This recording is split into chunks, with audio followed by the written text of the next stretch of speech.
যারা দীর্ঘদিন হাতিয়ার বাইরে আছেন তাদের জন্য কিন্তু এই সুব্যবস্থা আছে, আপনারা এক জায়গায় বসে সব দেখতে পারবেন। ওরে বাপ রে বাপ, আমি আশ্চর্য হয়েছি, আপনারাও আশ্চর্য হবেন। দেখেন এখানে লোকজন দাঁড়ায় দাঁড়ায় কি দেখতেছে। চারিদিকে নদী, মাঝে হাতিয়া, হাতিয়া ছাড়াও আরও কয়টা দ্বীপ আছে। এখানে আমরা একটু ঘুরে ঘুরে দেখবো একটা জায়গাতে বসে পুরোটা কিভাবে দেখা যায়। তাহলে আর দেরি না করে চলেন দেখে আসি।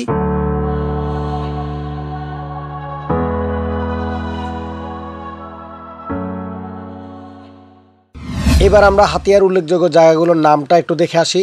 সাগরিয়া আছে এখানে, আমরা ড্রোন ক্যামেরা দেখতেছি। বুড়ির চর, দেখেন এক জায়গায় বসে সব। সাকের রানী চর, চর কাদিরা, এখানে চর কালাম, এক জায়গায় বসে সব দেখা যাচ্ছে। এদিকে জাহাজ মারা, এখানে স্যাঙ্গার চর, এরপরে চর তমিজুদ্দিন।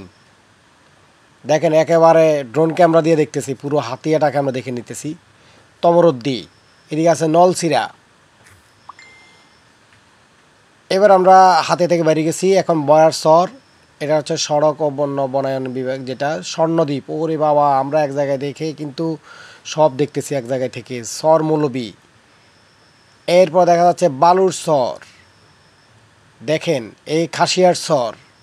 পুরো হাতিয়া কিন্তু আমরা উপভোগ করতেছি এক জায়গায় বসে। ডুব চর, ওরে বাবা ঢাল চর, দেখছেন এগুলোর নাম শুনছেন, দেখছেন। এখন এটা আমরা একের পর এক দেখতেছি।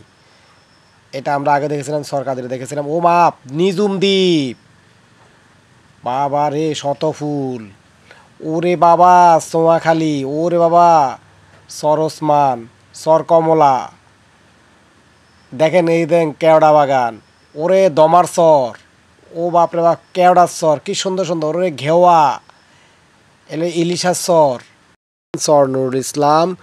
তো ঠিক আছে, হাতিয়াটা পুরোপুরি দেখানোর চেষ্টা করেছি। সবাই ভালো থাকবেন, সুস্থ থাকবেন। আসসালামু আলাইকুম ওয়া রাহমাতুল্লাহ।